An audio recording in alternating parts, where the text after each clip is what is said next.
lift autonomous vehicle ride. Yep. Or self-driving ride. Yep. This is Eric. He's going to be our safety driver today. Nice to meet you. So his job is to concentrate on the road and make sure we that everything goes smoothly for us. So any questions you have, you can send to me. Yep. I'm going to ask you to buckle up on the safety belt if you would, because we Yep. need to make sure we're safe. Okay. So if you could go ahead and put your safety belt on. Yep. And just to give you an idea, what's going to happen is when we pull out of the parking lot here, we're going to be in manual mode until we get out on the road. Yeah. And then he's going to put in an autonomous road, or autonomous mode, and then the vehicle will be driving itself. If you could just hit the confirm button on the tablet there. Did you get it? It should kind of show a map type view when we get there. Oh, very cool. Very good. All right, and so we're good to go. So, as you probably saw with some of the information that was on the side of the building there, we've got about 21 different sensors on the vehicle, Yeah. including LiDAR, radar, and trifocal camera up here and another camera. Those are all the eyes of the vehicle, so to speak, with 360-degree sensing around the vehicle. We know the route that we want to take, so we've planned a route that we take, and then with that sensing, then we just adapt the speed, acceleration, brake, turning to target that route, or to get to that route and try to take the quickest and safest route to do that. So they've also have a couple GPS on the back of the vehicle, so we've got very accurate GPS data and know where the vehicle is at all time. And then another thing is there's about 47 of the traffic lights around here, the routes that we're going to use, that are sending via DSRC the status of that tracking flight to the vehicle. So that's just another redundancy system from our vision systems that they have. So we always know what the status of lights are. So you see kind of on this display right here, you can see the route is marked with those orange dots right here. Yep. And if you got any other questions, we can go. And here, as soon as he finds a window, we'll pull out here and let's get going. How many LiDAR did you set this car? How many LiDAR? Yeah, LiDAR. I think it's got, you know what, I took a note on that. I think it's got about, what is it, 9? 9. No. Yeah, 9. 9 LiDAR, It was 10 9 radar. or 10, yeah, 10 radar. I was, 10 LiDAR. yep. Already from the active. What's that? The LiDAR is from active. The system is from Aptiv, and then we're working with suppliers on LiDAR and radar, along with our own internal work for hardware also.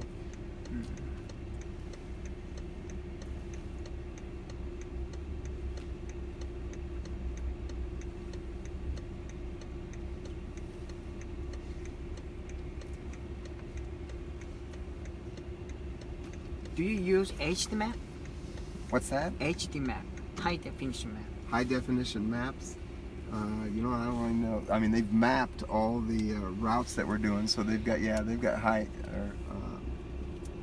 know exactly where the lane markers are, where the stops are, intersections are, all that information. Okay. So you are from where? South Korea. South Korea. Okay. So how long have you been here in Las Vegas? Already 4 days. 4 days. Very good. But I remain 3 days. Yeah. A little bit better weather than yesterday, right? Yeah, it was horrible. Yeah, that was bad. Although our vehicles did pretty well actually in the rain and standing water, so Yeah, I've it was heard a that. good testament to the great job our engineering groups have done with the development of these vehicles. I've heard the Navia. I don't know Yeah. the name, but the Robotaxi doesn't work Oh, really? yesterday Okay. because of rain. Right. So it was interesting when on a trip I took early this morning, we were coming back on the opposite side of Paradise, and we're having to do a U-turn that was not at the intersection, and there were a couple vehicles there, and it's through the mapping that the vehicle knew that it needed to yield to the oncoming traffic, and it did display the yield up here on the monitor. There was a little shuttle bus similar to the one that's going by right there that was there, and then another vehicle, and it waited until they came back, and then safely, when it had room, to do a U-turn. Came back around, did the U-turn. It was really pretty cool, and then as it made its right turn back into the Autonomous parking driving. lot. So we're in autonomous mode right now. Right now, yeah.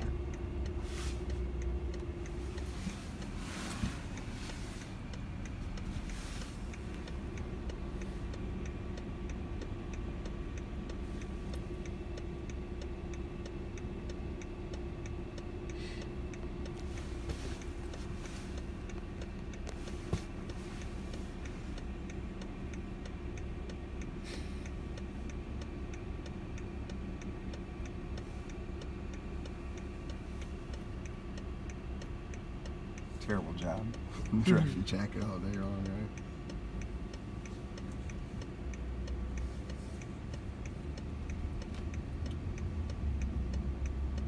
Lane change checking. So now it's looking for Changing lanes lane. change, as you can tell, and it's clear, so it went ahead and made a lane change.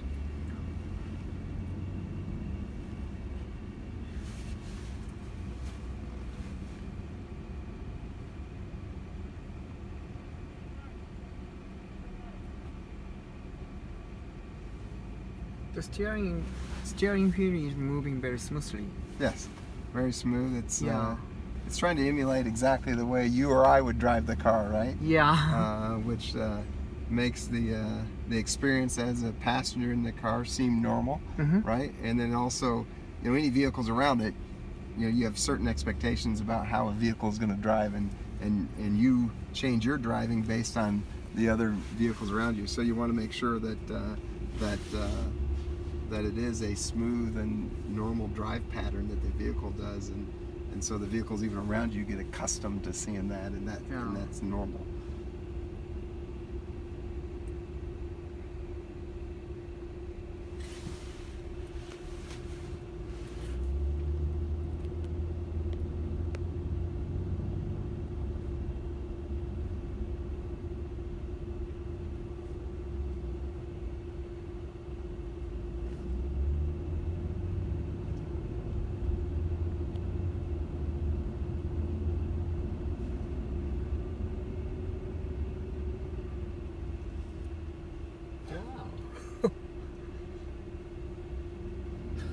Bad time to take a turn in front of us, right? That's right when that guy's going across Yeah. a pedestrian.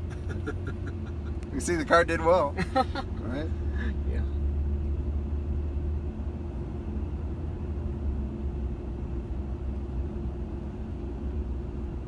This is almost human driving. Yeah, it really is. Right? Yeah. I mean, it's and I wasn't in the vehicle from last year, but I've heard that they made some great steps this year, and it's last year was good. It's even better this year. Yeah.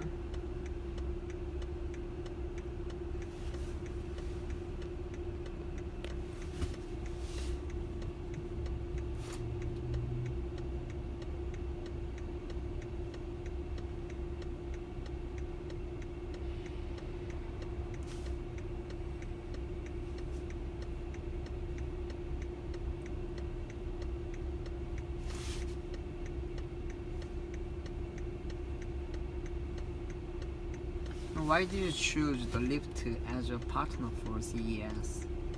You know what? I wasn't part of any of those negotiations, but I think it's just they would work with us. I think that they both had a mutual interest to be able to provide at CES a way to demonstrate the capabilities of self-driving cars, and also give people like yourself the opportunity to take a trip in a self-driving type of point-to-point type of autonomous driving on demand, which probably I know for Aptiv, that probably will be one of the first markets that we go into, would be developing a fully certified system that we could sell to vehicle manufacturers that did transportation, maybe in airports and universities and things like that. So I think it just probably was a win-win for both companies.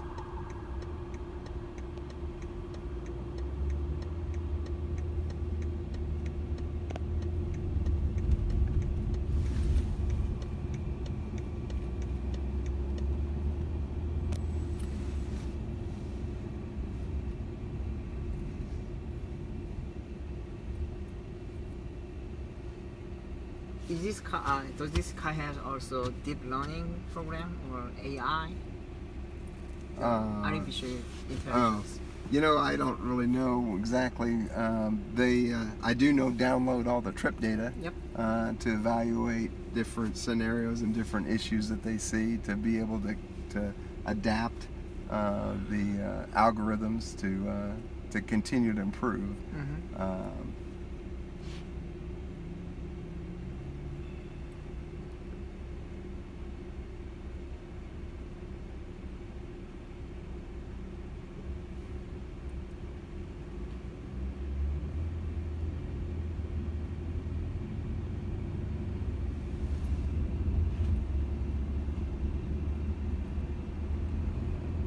Of course, ultimately, that's where the technology will move to, right? Yeah.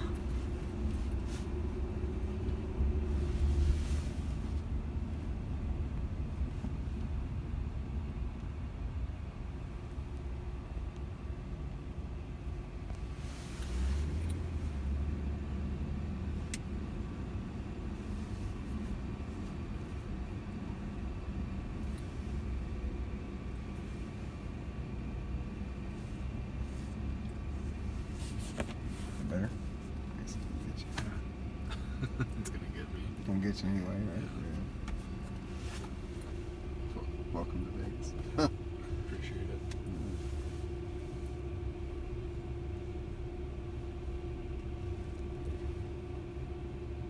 It's pretty smooth, isn't it? Very smooth. Yeah.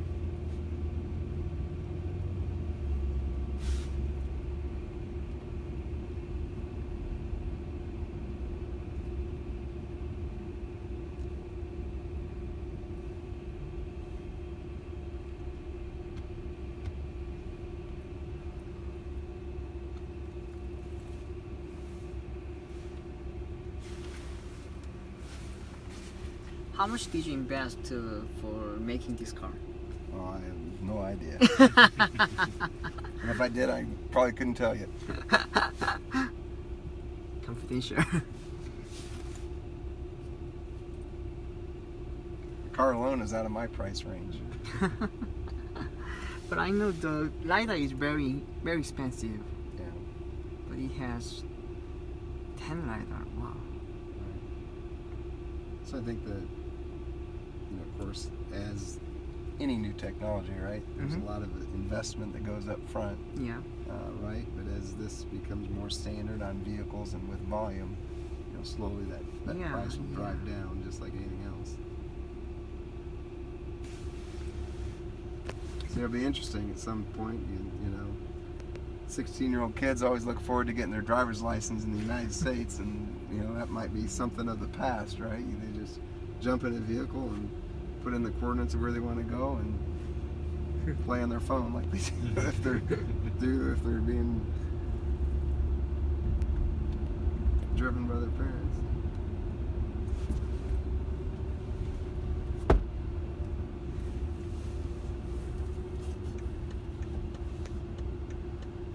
And I'm also impressed with the exterior. This is like just 5 series. I mean, it doesn't have the Barodyne or Oh, right, other right. big things. And that's one of the things that Aptiv, its heritage in the automotive market, right? Yeah.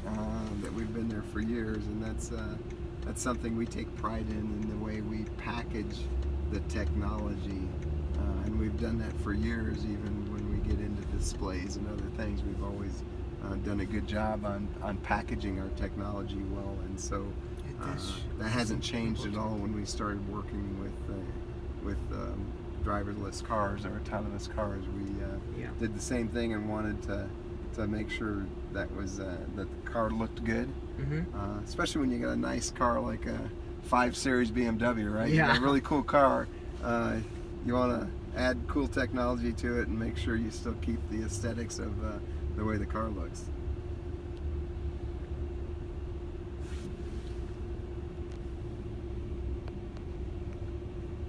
And it also shows, you know, to OEMs in that you know, the technology is not that far off, right? Yeah. And being able to package it in a manner that looks good. Yeah.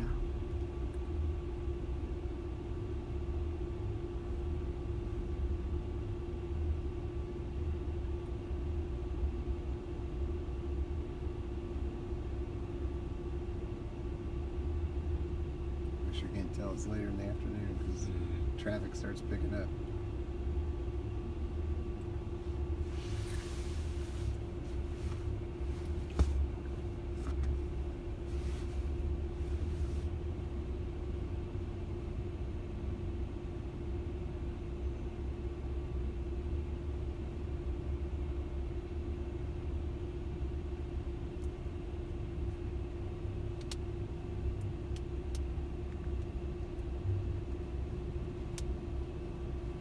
There might be construction in the lane that we go into. Oh, okay.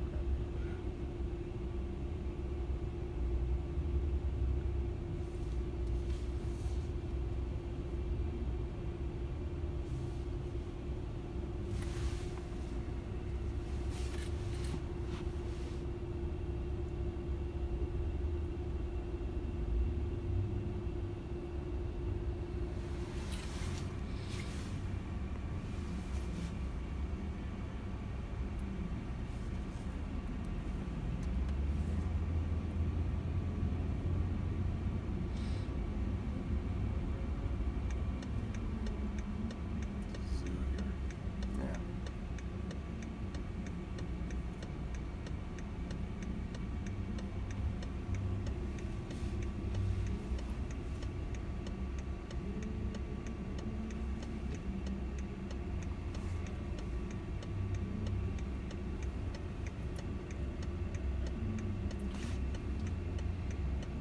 When you go around the corner, could you put your hands up? Just for taking picture. I don't think he can do that. He needs to keep his hands close to the wheel so he can. I know this is really weird. No, I understand what you want to do, but he's got his job to do, and we need to let him do that. You can put mine up. No, it doesn't.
You have any other questions about the technology or anything Yeah. that I might be able to answer? Is this system also good for fuel efficiency? I would assume it could be, you know, about the same as fuel efficiency because it's going to route you on a route that would be, you know, the most economical route, efficient route. Yeah. So you could see some savings in economy there. Yeah.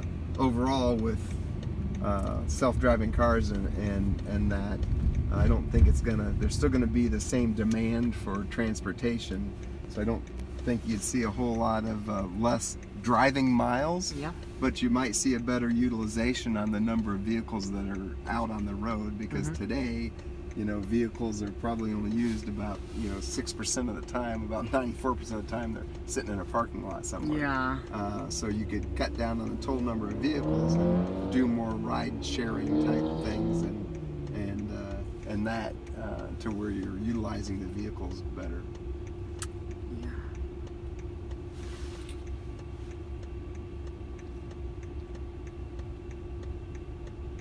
Which in the long run would save money for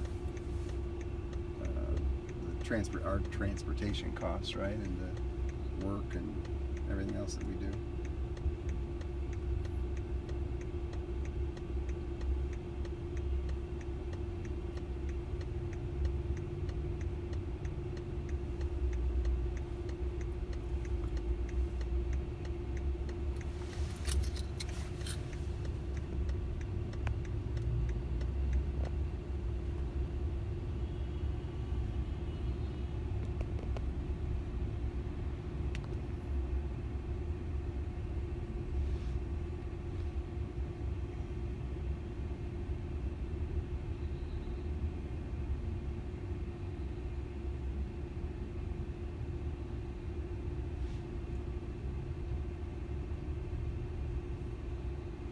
Does this car has also auto parking system?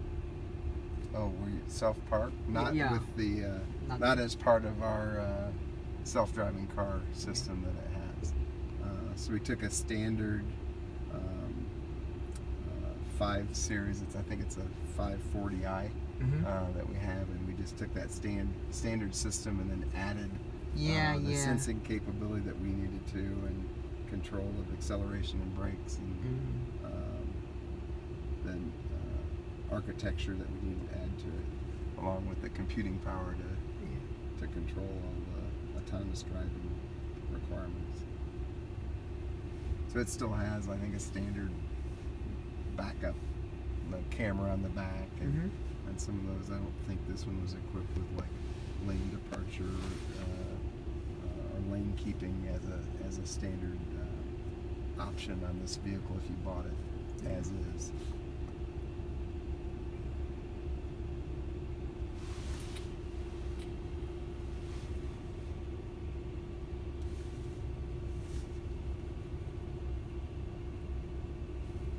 It's one of the things I know with my own personal vehicle. I recently purchased a vehicle that's got the lane keeping, and it was a little bit difficult for me to kind of get used to it. You know, I'd forget to put on a turn signal. It's I'm wanting to go this way, and it's kind of fighting me a little bit. I could overpower it, but it just was a weird sensation to get used to. Yeah.